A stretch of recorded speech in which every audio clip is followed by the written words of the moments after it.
नमस्कार, मी ऋतुजा. ह्या बातमीपत्राला सुरुवात करण्याआधी जर आपल्याला संपूर्ण कोकणातील आणि मुंबईतील लोकप्रिय JPR चॅनलचं आपलं कोकण हे चॅनल जर दिसत नसेल तर आजच आपल्या जवळच्या केबल ऑपरेटरशी संपर्क करा आणि जाहिरातींसाठी सुद्धा खाली दिलेल्या नंबरवरती नक्की संपर्क साधा. देशाच्या सीमांचं रक्षण करण्यासाठी आपल्या आयुष्याची 17 वर्ष समर्पित करणारे आंबेवाडी गावचे सुपुत्र समीर सदानंद साळुंखे हे भारतीय सैन्य दलातून नुकतेच सेवानिवृत्त झालेत आणि त्यांच्या ह्या गौरवशाली सेवापूर्ती निमित्त आंबेवाडी आणि संपूर्ण कोलाड परिसरातील नागरिकांनी त्यांचं जंगी असं स्वागत केलंय.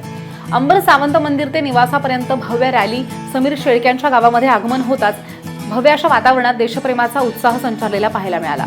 भारत माता की जय, वंदे मातरम अशा घोषणांनी हा परिसर दुमदुमून गेलाय. अंबर सावंत मंदिर ते त्यांच्या निवासापर्यंत एका भव्य रॅलीचं आयोजन केलेलं होतं. यामध्ये आजी माजी सैनिक, तरुण मंडळी आणि ग्रामस्थ मोठ्या संख्येनं सहभागी होते. 17 वर्षांच्या खडतर प्रवासानंतर समीर शेळके यांनी भारतीय सैन्य दलामध्ये सेवा बजावलेली होती. या काळात त्यांनी देशातील विविध राज्यांमध्ये आणि आव्हानात्मक सीमावर्ती भागांमध्ये कर्तव्य पार पाडले. सेवानिवृत्ती म्हणजे शेवट नसून ही एका नवीन आयुष्याची आणि समाजसेवेची सुरुवात आहे अशी भावना त्यांनी यावेळी व्यक्त केली आहे.